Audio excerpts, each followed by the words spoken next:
नमस्कार श्रोता मित्रों। स्वागत है आपका मेरे YouTube चैनल रश्मि की दुनिया में। आज हम एक नए विषय का अध्ययन करेंगे जो है समाजशास्त्र। हम आज समाजशास्त्र की वास्तविकता का अवलोकन करेंगे। ऐतिहासिक वास्तविकताएं हमें भिन्न सामाजिक प्रणालियों और सामाजिक संरचनाओं के बारे में बताती है और इसकी तुलना में पहला और सबसे महत्वपूर्ण काम निष्पक्ष दृष्टिकोण रखना है। सामाजिक संरचनाओं के बारे में हमें सामाजिक प्रणालियां बताती हैं। सबसे महत्वपूर्ण काम है हमें निष्पक्ष दृष्टिकोण रखना है। एक समाजशास्त्रीय परिप्रेक्ष्य मूल्यों के संदर्भ में सभी समाजों को एक ही पैमाने पर रखता है और उन्हें केवल जटिलता और जनसांख्यिक जैसे संरचनात्मक संदर्भों में श्रेणीगत करता है। ऐतिहासिक रूपों से आर्थिक और राजनीतिक संस्थाओं के बारे में सामाजिक वैज्ञानिक अधिक चिंतित रहते हैं। इनसे समाज और इसके संस्थानों में कामकाज में मददगार जानकारियां मिलती है। हमें वैज्ञानिकों से उनके कामकाज और उनकी मदद से सारी जानकारियां हासिल होती है। सामाजिक संरचना को अलग तरह से परिभाषित किया जा सकता है, किंतु मूल समझ यह है कि प्रत्येक कार्य के अनुसार वर्गीकृत संस्थानों का संयोजन, प्रत्येक कार्य का वर्गीकरण अलग अलग संस्थानों में संयोजित किया गया है। समकालीन संदर्भ में सामाजिक संरचना को एक राजनीतिक राज्य के रूप में देखा जाता है। राष्ट्र राज्य हर आदमी की दुनिया और जीवन पर हावी है। हर आदमी के ऊपर राष्ट्र और राज्य का दायित्व हावी होता है। समकालीन समाजशास्त्र स्वयं को राष्ट्र राज्य के अध्ययन और राष्ट्र राज्य की शक्ति समाज को कैसे प्रभावित करती है उससे दूर नहीं रख सकता है। यह हमारे जीवन पर कैसे प्रभाव डालता है। राष्ट्र की जो नियमावली होती है, समाज के जो नियम होते हैं, वो एक राष्ट्र पर कैसे प्रभाव डालता है, हम उसका अध्ययन समाजशास्त्र विषय में कर सकते हैं। समाज का अध्ययन करने में समाजशास्त्री समाज का अध्ययन करने वाले सामाजिक मानव विज्ञानी से भी सहयोग लेते हैं।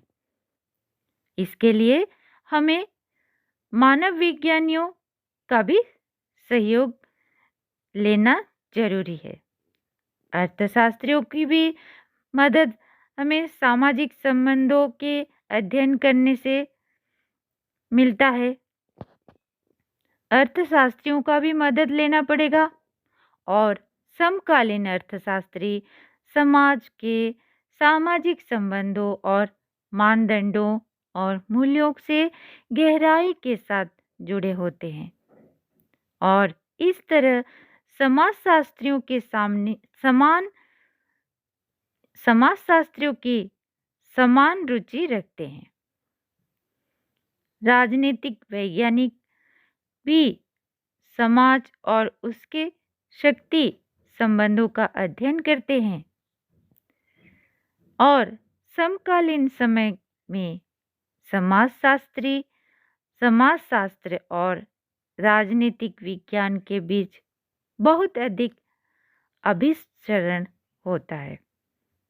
समाजशास्त्री का समाजशास्त्र और राजनीतिक विज्ञान के बीच में बहुत तालमेल होता है। यह सर्वज्ञात है कि सामाजिक जीवन की विविधता ने सामाजिक वैज्ञानिक के कार्य को विभाजित करने में सक्षम बनाया है। यह सबको पता है कि समाज का अध्ययन, समाज के जो नियम होते हैं वो हमारे समाज के वैज्ञानिक के कार्य को विभाजित करने में सक्षम होते हैं। विषयों में पारस्परिक जुड़ाव है। हालांकि इसके जो विषय होते हैं, समाज शास्त्र के जो विषय हैं, उनमें जुड़ाव होता है।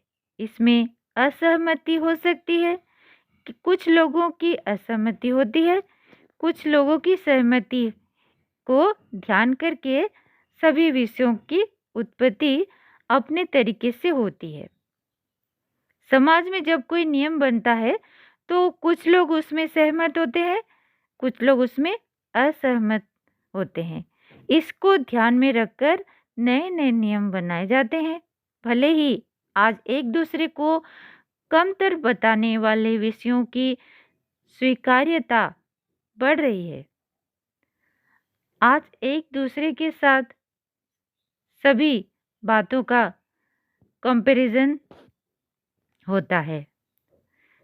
जिस कार्य में अधिक स्वीकृति प्राप्त होती है वो कार्य ही आगे बढ़ता हुआ दिखाई देता है। किंतु यह स्वीकृति यह भी है कि विषय एक दूसरे को प्रभावित करते हैं। हर विषय की अपनी अपनी क्षमता होती है और वे जरूर एक दूसरे को प्रभावित करते हैं। ब्राह्मण के महत्व और कार्य क्या क्या है ये आगे देखेंगे। मूल्य संस्कृति से उत्पन्न होते हैं और पीढ़ियों से ज्ञान प्राप्त करते हैं। वे व्यापक सामाजिक संपर्क के साथ कुछ हद तक बदल सकते हैं, लेकिन कुछ मुख्य मूल्य हमेशा बने रहते हैं। मूल्यों में बदलाव उस तरीके को प्रभावित कर सकते हैं। मूल्यों में जब बदलाव होता है उसके तरीके जो होते हैं, कार्य करने के तरीके में प्रभाव होता है, जिसमें व्यक्ति कुछ लक्ष्यों के लिए आकांक्षा करता है। उसके एक उदाहरण हम देखते हैं। उदाहरण के लिए जब शिक्षा पर प्रभाव डालकर उच्च मूल्य प्रदान कर सकते हैं, किंतु बाद में जीवन में यह धन के अधिग्रहण की दिशा में एक उच्च मूल्य की ओर बढ़ सकता है। शिक्षा एक उच्चतम मूल्यात्मक मानदंड है। समाज शास्त्र में शिक्षा की एक अलग ही मुख्य पहचान है। कुछ क्रियाएं आंतरिक मूल्यों द्वारा स्वचालित रूप से उचित हैं। कुछ कार्य जो है वो आंतरिक मूल्यों के द्वारा स्वयं चालित रूप से उचित है। एक विकल्प बनाने के किसी भी प्रयास को शामिल नहीं करती। दूसरों पर बहस हो सकती है क्योंकि वह बाहर के प्रभाव में आती है। कुछ नियम होते हैं जो बाहर प्रभाव से प्रभावित होती हैं, कुछ अपने समाज के अपने प्रयास से स्वचालित रूप से उचित होते हैं। किसी व्यक्ति के प्रभावित होने की संभावना अधिक होती है और किसी व्यक्ति या संस्था के पास अधिक अधिकार होने से मूल्यों में बदलाव होता है। किसी व्यक्ति का प्रभाव होना अधिक संभावित होता है और किसी व्यक्ति या संस्था के पास अधिक अधिकार होने से मूल्यों में बदलाव होता है। व्यक्ति के से ज़्यादा किसी संस्था के पास अधिक अधिकार अगर हो तो उन मूल्यों में बदलाव हो जाता है। उदाहरण के लिए विद्यालय के शिक्षक या विद्यालय में शिक्षक या राजनीतिक संस्था, अगर इन दोनों को हम कंपेयर करेंगे, किसी स्रोत पर किसी के पास जितनी अधिक वैधता होती है उसका प्रभाव उतना अधिक होता है। किसी भी प्रकार की वैधता समाज द्वारा दी जाती है। इन सभी को उसका अपना परिप्रेक्ष्य में उसकी वैधता कैसे प्राप्त होती है यह समाज तय करता है। पारंपरिक मूल्य वैधता रखती है जिसका समय के द्वारा परीक्षण किया जाता है। परंपरा के मूल्य भी इसमें महत्वपूर्ण होता है जिसके द्वारा ठीक समय में ठीक कार्य का परीक्षण किया जाता है। परंपराओं का एक ऐतिहासिक संदर्भ और एक पाठ होता है। ऐसे मूल्यों की स्वीकृति उन मूल्यों की तुलना में अधिक अधिकार रखती है। परंपराओं का समाज में अधिक मायने होता है, उसका अधिकार भी बहुत होता है। जिसने हाल ही में खुद को साबित करना है और बदलाव के इस दौर में पहले का मूल्य जमीन पर अधिक मजबूत पकड़ रखता है। पहले से जो चली आ रही है समाज में जो परंपराएं, पारंपरिक गतिविधियां, उनका मूल्य बहुत मजबूत पकड़ रखता है। पारंपरिक मूल्यों के बीच जगह बनाने के लिए नए मूल्यों के लिए आवश्यक बचाव क्या है? नए मूल्यों को बनने के लिए आवश्यकता जरूरत क्या है वो जानना बेहद जरूरी है। करिश्मा करने वाले व्यक्ति केवल नए मूल्यों के साथ सामान्य लोगों की तुलना में कुछ नया शुरू करने और उसे स्वीकार करने के लिए आगे बढ़ सकते हैं। जो व्यक्ति करिश्मा करते हैं, नए नए चीज़ों के आविष्कार करते हैं, सामान्य लोगों के साथ उनकी तुलना करके कुछ नया शुरू करने के लिए और स्वीकार करते हैं, आगे बढ़ने की तरक्की को स्वीकार करते हैं, फिर समय के साथ वे स्रोत बदल सकते हैं।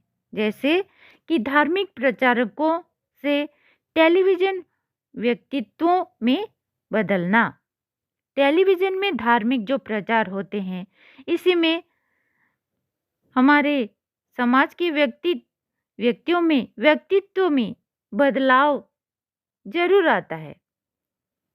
इस प्रकार मैक्स वेबर ने पारंपरिक, करिश्माई और कानूनी तर्कसंगत 3 प्रकार के प्राधिकारों को पहचान की है। किन्होंने की है? मैक्स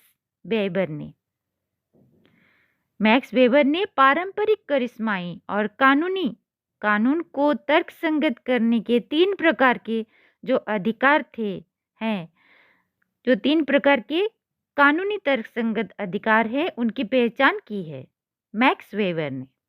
तीसरा प्रकार कानूनी तर्कसंगत वह है, तीसरा प्रकार का क्या है? जिसके पास कानूनी अधिकार है और अपने आधिकारिकता प्रदान करने के लिए तर्कसंगत और वैध स्रोत है। उदाहरण के लिए हम एक उदाहरण ले लेते हैं। किसी व्यक्ति को कानूनी अदालत में न्यायाधीश बनने की अपनी क्षमता साबित करनी होती है। अगर एक व्यक्ति को एक अदालत में न्यायाधीश बनना है तो उसे अपनी क्षमता को तो जरूर साबित करनी होगी, किंतु न्यायाधीश द्वारा दिया गया राय अंतिम अधिकार होता है। पहले तो एक व्यक्ति को अदालत में न्यायाधीश बनने के लिए अपनी क्षमता को साबित करना पड़ता है, लेकिन जब वो न्यायाधीश बन जाता है और राय सुनाता है तो वह राय अंतिम अधिकार हो जाता है। उसके आगे और कोई कुछ नहीं कर सकता। ये 3 प्रकार केवल विश्लेषणात्मक संरचना है और वास्तविक स्थितियों में आसानी से विभिन्न प्रकार के प्रभावों का उत्पादन कर सकता है। ये थी समाजशास्त्र की वास्तविकता के बारे में कुछ जानकारियाँ। धन्यवाद श्रोता मित्रों। आगे हम समाजशास्त्र के बारे में विशेष अध्ययन करेंगे। आशा करती हूँ आपको इससे समाजशास्त्र के बारे में कुछ जानकारी जरूर प्राप्त हुई होंगी। आप मेरे चैनल को लाइक और सब्सक्राइब जरूर कीजिएगा। नमस्कार।